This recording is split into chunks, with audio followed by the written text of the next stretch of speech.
In the future world, the human body has undergone a unique transformation that allows some people to eat plastic as food. This is a mysterious case of an 8-year-old boy named Brecken, who innocently plays with the sand on a seashore. Knowing Brecken's mysterious condition, his mother, Juna Dotrice, calls his name to reprimand him not to eat the sand or anything he sees in the place. Then, Brecken stands up and enters the house to brush his teeth in a grubby bathroom. Afterward, he proceeds to eat the plastic trash can under the bathroom sink, and the mother only watches in frustration and annoyance. Witnessing her son's inhumane appetite for plastic, Juna smothers Brecken with a pillow while he is sleeping. She then takes a call from someone and instructs the person to tell her ex-husband to get their son's corpse. In the advanced world, some people have acquired the inherent ability to grow extra and seemingly useless organs, or referred to as neo-organs. A performance artist, Saul Tenser, is one of the few people who has this capability. He also suffers from a unique disorder called accelerated evolution syndrome that makes his body repeatedly grow such organs. Living with him is Capri, a retired surgeon who becomes Saul's performance partner. Aside from Saul's physical ailments, the man also suffers from severe digestive and respiratory issues that prompt him to use high-technology devices from the Lifeform wear. Saul sleeps in the orchid bed, which detects any changes, abnormalities, or discomfort in his body. He also uses the Break Faster chair to assist him in easily swallowing, chewing, and digesting his food. One day, the two decide to visit the National Organ Registry, a newly formed and soon-to-be launched government agency that officially tracks the different cases of developing human organs. Whippet and Timlin, the bureaucrats in the office, welcome the two of them. After engaging in a somewhat philosophical conversation,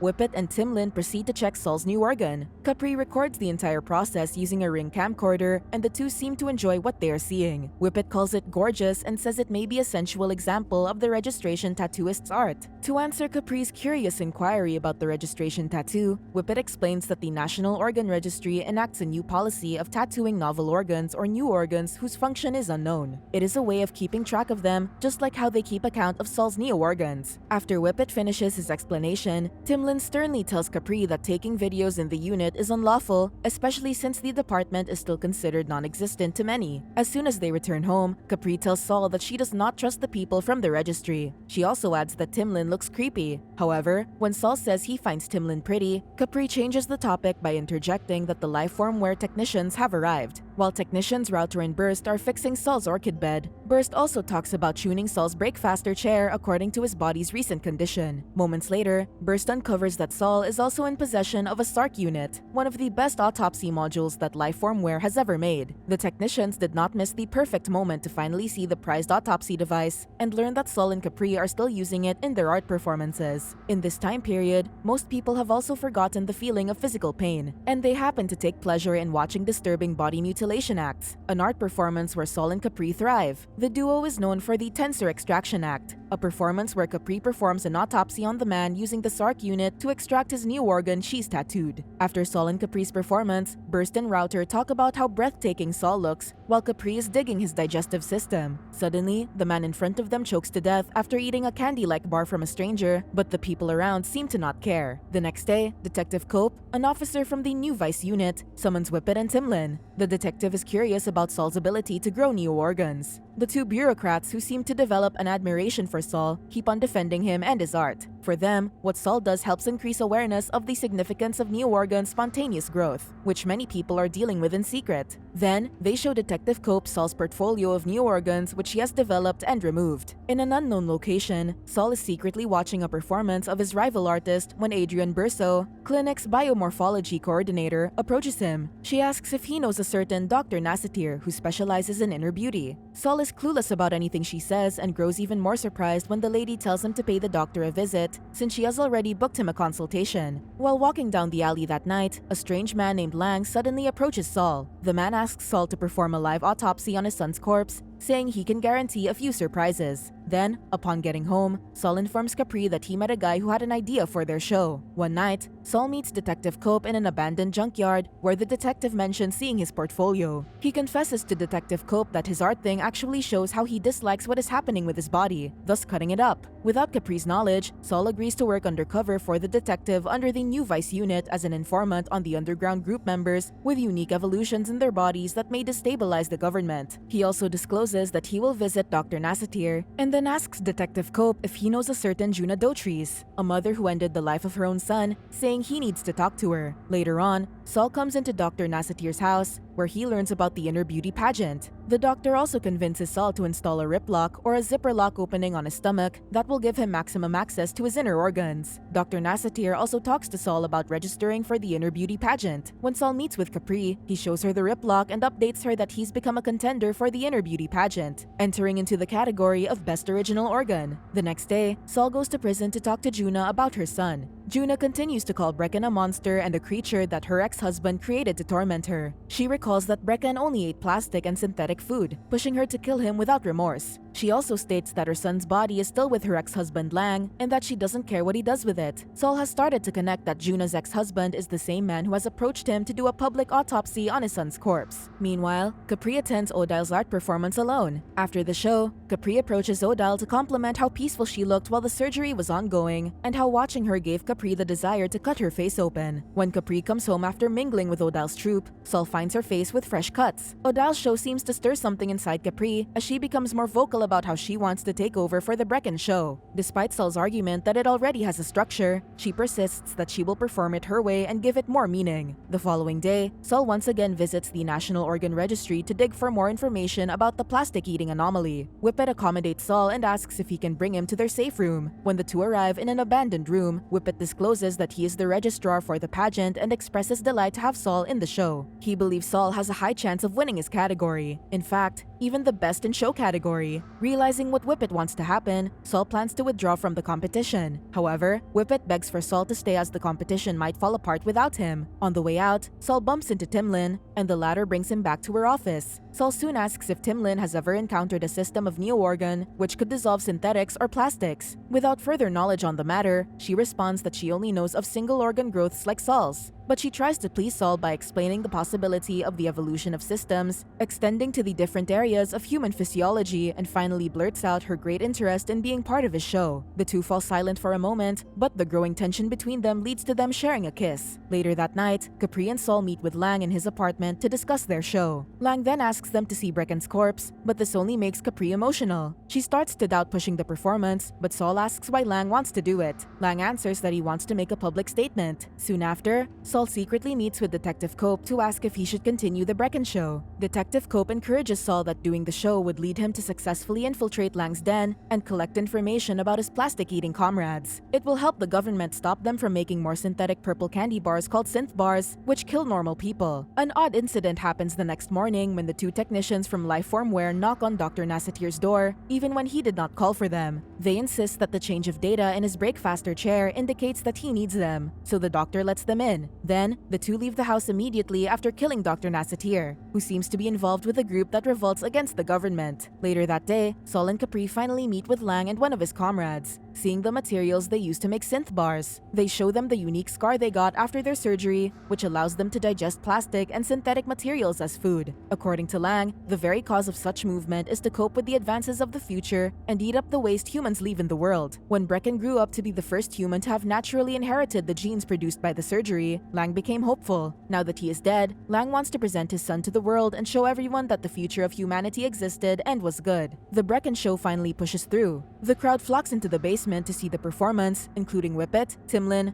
Burst, and Router. Lang watches with eagerness as Saul performs the autopsy, while Capri explains everything. Eventually, Brecken's body is cut open, only to reveal that the young boy's organs are all tattooed in the same way that the government's National Organ Registry operates. The tattoo on Brecken's organs could only mean that someone has already manipulated it before the performance. With utter frustration, Lang goes outside and breaks down, realizing that he is being watched by the government the entire time. He weeps alone, blaming Juna for everything. Then, Burst and Router catch up to him and end his life by drilling holes into the back of his head. Detective Cope and Saul meet after the performance, and the detective explains that they had been investigating the young boy's case while he was alive, to further the government's selfish agenda of having full control over the human's evolutionary process. They try so hard to keep Brecken's rare digestive organs away from the public's attention, just as how they silence those people working to destabilize the state's working structures. So, to keep things under control, they requested Timlin to tattoo and change his organs. It has also become a way for Timlin to impress Saul. Saul then asks about Lang's passing, and Detective Cope instantly denies that the new Vice Unit has anything to do with it, pinning the blame of Lang's death on his ex-wife. However, Saul can never trust the detective words again, given that he keeps many secrets from him. Defeatedly, Saul accepts there's no point in knowing who killed Lang as it would not change anything. He can only recall the cause Lang fought for, subtly hinting how Saul can now see his point. This marks Saul's act of cutting ties with the detective, refusing to work for him again. Back at Saul's place, the poor man lies on the floor in so much pain. Capri goes beside him and starts to engage Saul in a conversation to keep him distracted from the pain he's going through. The next moment, Saul sits in his breakfaster chair while constantly struggling to finish his meal. Uncertain of what to do next, Saul risks eating one of Lang's synth bars. Until the end, Capri is with Saul as she records him while chewing. Even with closed eyes, Saul's face seems to look happy, and a tear even falls from his eye. Then, the recorder starts zooming in, focusing on the widening of Saul's eyes. Subscribe to watch more videos like this. Turn on notifications. And leave a like, it really helps the channel out. Thank you for watching.